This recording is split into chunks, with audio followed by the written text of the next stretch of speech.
Okay, let's get into this. Our deep dive today, it focuses on an account that's just, well, it's incredibly detailed, deeply traumatic, but also cosmically huge. It really pushes the boundaries of a typical near-death experience. We're talking about a specific moment, Father's Day, June 20th, 1954. That's right. We're looking at the story of Larry M. He was just 5.5 years old, experienced this near drowning incident that became like a portal, a doorway to this intense review of his life, his purpose, even the nature of creation itself. Right. Our source is his really comprehensive account of it all. And our goal here, our mission, is to look beyond just the physical event, the drowning. Wait. We want to analyze the, frankly, astonishing spiritual knowledge he claims he brought back. Specifically, how his traumatic childhood might have prepared his consciousness using disassociation as this ultimate escape. And then there's this revelation of a premortal spiritual contract tied directly to his family on Earth. Wow. That's a massive amount for a 5-year-old to carry. Let's start with the scene itself, because the details around the drowning, they weren't accidental, were they? They sound almost premeditated, horrific. They really do. He and his older brother were down by a stream, family picnic, among the redwood trees. Larry actually describes his brother as malicious, prone to cheating. So, yeah, this wasn't just a slip into the water. It sounds like it was set up. It seems that way. The brother apparently coaxed him into the water. Said they'd play a game, holding each other underwater until one tapped out. They did it twice, like a normal, rough game. But the third time, when the brother held Larry under, it stopped being a game. Larry realized, even at that age, this was deliberate. He took in water, started struggling, panicking. It's just staggering to think a child that young already had a way to cope with intense suffering. And that's absolutely crucial context here. It really sets the stage for the NDE. Larry had this history of intense physical abuse, beatings from his father with a belt. And to survive that kind of daily pain, he'd learned to do what he calls astral journeying, basically a radical form of disassociation. He found the pain lessened the further he could, willfully push his consciousness away from his body. So it was a practice skill born from trauma. Exactly. A learned response. So when he's under the water fighting for air and gets that terrifying realization his brother has no intention of letting me up, his mind, his soul, it just defaults to that ultimate escape route.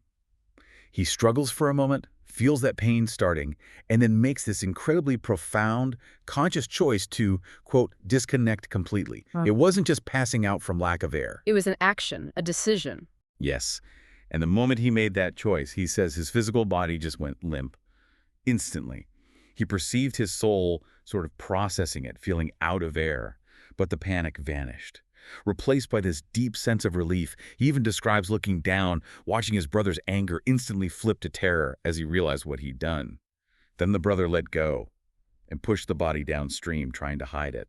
That feeling of peace is so common in NDEs, but what about coming back? Did he, want to return to that life? No, absolutely not. The second he fully disconnected, that narrative of trauma just stopped. It flipped entirely. He felt overwhelming relief, peace. He described it as feeling home again, finally free. Free from a life he felt forced into, unwanted in. And he had this immediate knowing, this instinct, that this family wasn't new to him. He said something like, this wasn't his first time dealing with these dysfunctional people. And right there, his journey starts to diverge pretty significantly from what we often hear in standard NDE reports, doesn't it? Dramatically. Larry's very clear. He did not see the typical tunnel of lights. He didn't get that immediate rush of overwhelming peace and love that many describe upon arrival, no meeting dead relatives or pets right away. Instead, he says he arrived instantly in this highly structured, sort of veiled celestial place, but crucially, with his full rational awareness completely intact. Wait, hold on. So he arrives in this, profound spiritual realm, and his first move is basically refusal, an act of free will against returning. That's exactly it. He arrived, already committed. He decided he would refuse to come back without fully knowing what the reason and or benefit would be to go back to that incredibly difficult life. It tells us something really important about consciousness and free will in that state. Even when faced with what sounds like immense spiritual power, that agency, that choice is still there. It's honored. And his awareness wasn't foggy or dreamlike during this. It was heightened. Radically so. He describes it as being more conscious and alert than normal. His thoughts were incredibly fast. Time seemed to either stop entirely or just lose all meaning. His senses, incredibly more vivid. So this wasn't some fuzzy hallucination. It was hyper-real, hyper-lucid. And that state of hyper-awareness makes the cosmological stuff he was shown next even more impactful. Right, the revelations, which began when he found himself before an entity he calls God, or sometimes the Elohim. Yes, and what's fascinating here is just the sheer visual detail he provides. It's incredibly specific. I want to linger on that description for a second. He says the entity was sitting on this ornate throne, golden ivory, wearing a white robe, golden belt, hands and feet were bronze-colored, and the face completely hidden by this aura, or maybe a crown, of pearl-white energy with a multicolored kind of translucent rainbow around the rest of the body. He called it awesome, impressive, and imposing. That level of visual detail is striking, isn't it? Yeah. It really supports his claim of hyper-real awareness extending to the environment and the beings there. Yeah. And right after this visual encounter, this huge transfer of information began, mind to mind. He described it as holographic. Let's talk about what was in that transfer, because it sounds like it went way beyond just life lessons. He was shown creation itself. He was. First, cosmology. He was shown, and this is his phrase, how the universe began, starting from the limitless nothingness, which, if we try to translate that, sounds like the ultimate source of all things, right? The sort of void of pure potential before and beyond our reality. Okay, so if the source is limitless nothingness, how does anything actually begin? How does creation happen? According to the revelation he received, it began with the creation of three beings, what he understood as the Trinity. And they were formed specifically to gain real-time experiences. That's a really profound idea right there. The source, this absolute potential, wanted understanding through lived experience, not just theory, not just simulation. The Trinity was created to bridge that gap between potential and actual felt experience. That's a framework for creation far beyond any simple Sunday school lesson. What else was in this holographic download? Kind of. Everything. Yeah. Significant historical periods, past and future. He saw a potential end scenario involving judgment. Visions of heaven angels sorting souls, he said. Reviewing sealed records of history and knowledge. The sheer scale of information packed into that moment is hard to really fathom. And unlike many NDEs where people review their current life, Larry saw 3 previous lives.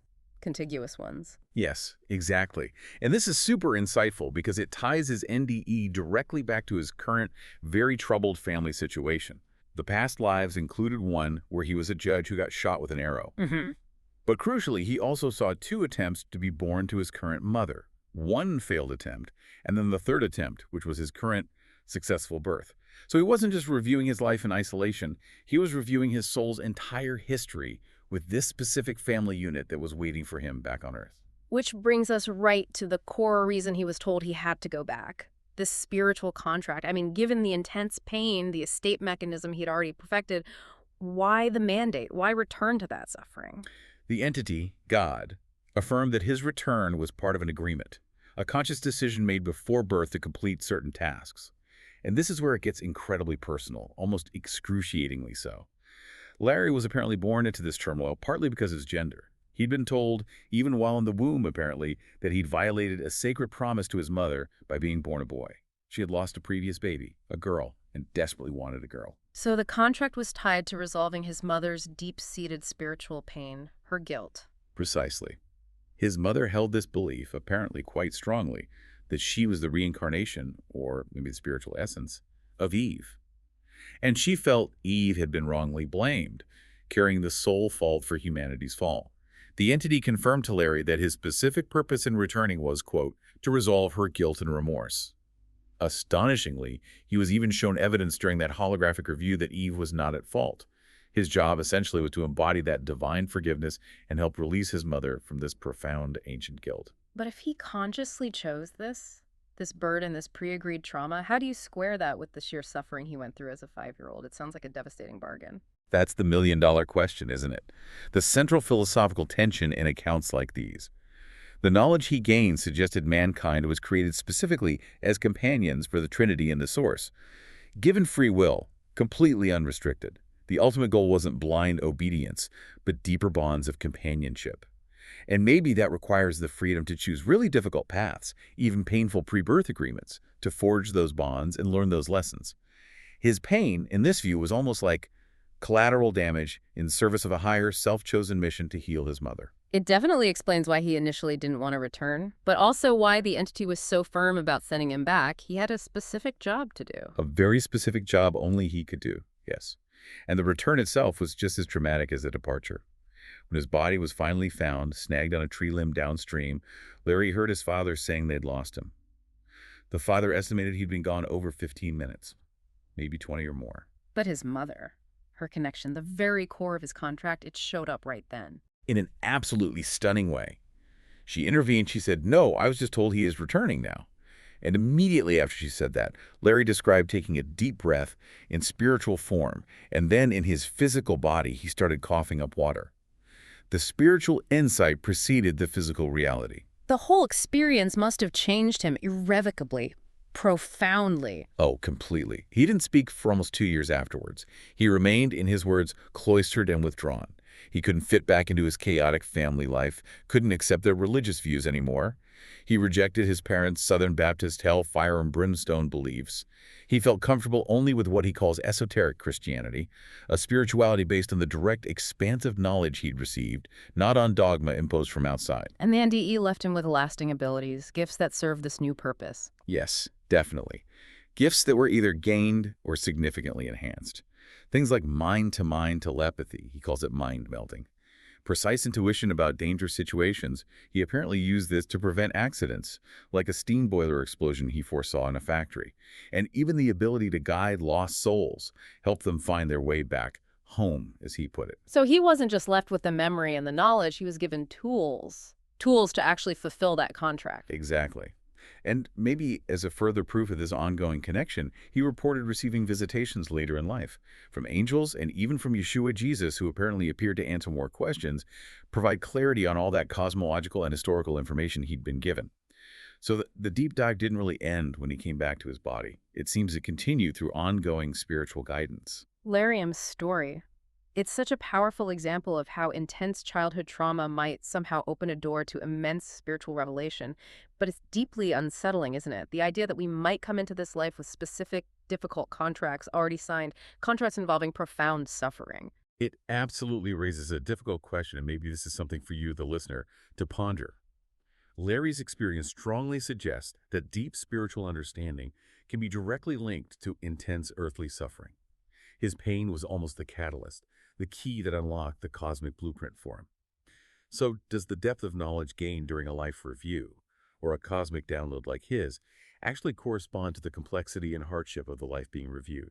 Think about the implications of a soul making these kinds of contracts before birth, especially ones involving such personal, deep family trauma. What does that really mean for our ideas about fate versus free will? Thank you for listening to Borrowed Time NDE Podcasts. If you enjoyed this episode, don't forget to like, subscribe, and turn on the notification bell so you'll never miss a moment of inspiration.